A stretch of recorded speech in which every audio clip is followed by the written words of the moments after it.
Let's get some more analysis of the situation, because the unexplained absence, as it seemed, of the Defense Secretary was causing a little bit of panic behind the scenes, especially among certain people looking to criticise the Biden administration. Let's bring in Ian Reifowitz, Professor of History at the State University of New York. Ian, thanks for being with us as always. Give us your sense of the situation, because clearly we've learnt now why Lloyd Austin was absent. But was there a situation where perhaps people who should have known about certain things didn't in Washington? Well, look, I think what you've got here is a situation where some people dropped the ball. I've read that apparently Secretary Austin likes to keep certain things private. He doesn't like to bother people. This sounds like a bad excuse, frankly, for not doing what he was supposed to do. What I don't see is a sense that there was anything really sort of nefarious going on, that they were trying to cover up some kind of wrongdoing. It sounds like a number of people just did a bad job with something. The question is, with how things are in Washington, D.C., what will be the impact on the larger political situation? And I think we can certainly discuss that. Was anything exposed, to coin a phrase? Was anything at risk? I don't think so. I really don't think so here. This strikes me as an honest but stupid mistake.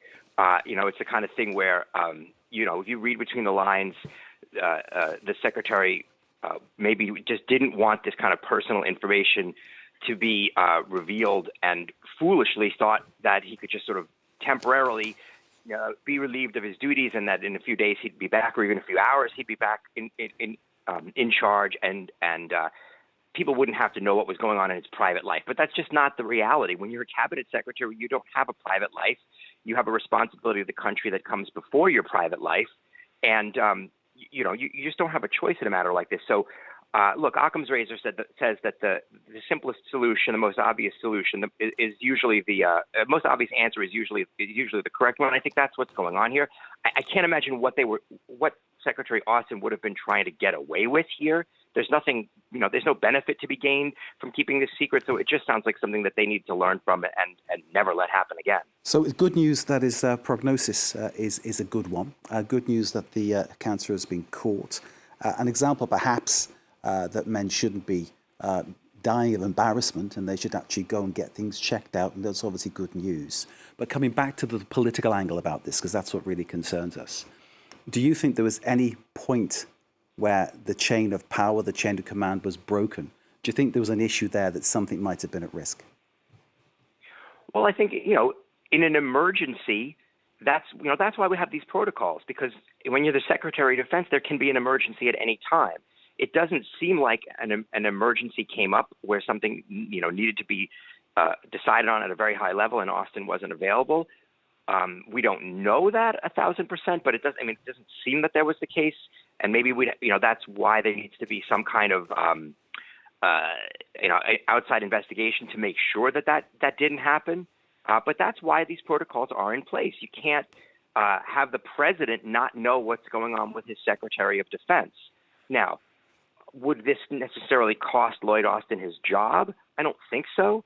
But that doesn't mean that Republicans in Congress don't want to take advantage of this, because, look, we're in an election season, and we've seen already, for example, Matt Rosendale, who's a representative Republican from Montana, who just so happens to be competing for the Republican nomination for the United States Senate, has filed articles of impeachment within the last day to impeach Secretary Austin over this affair. Why? Well, of course, when you're in a Republican primary for office, what you've got to do is out-MAGA everybody else, especially, in a red state. And so that's where you're seeing Matt Rosendale trying, to use this as an example, as an opportunity to file impeachment against somebody in the Biden administration. The Republicans then cashing in on the situation, Ian, that's what you're saying?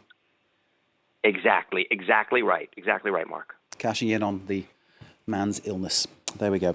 Ian, we'll leave it there. Thank you very much indeed, Ian Reifowitz of the State University of New York, and I'll point out, author of Tribalization of Politics, How Rush Limbaugh's race-baiting rhetoric on the Obama presidency paved the way for Trump, and also author of Obama's America, a transformative vision of our national identity. Ian, as ever, thank you very much for joining us here on France 24. We always appreciate your analysis.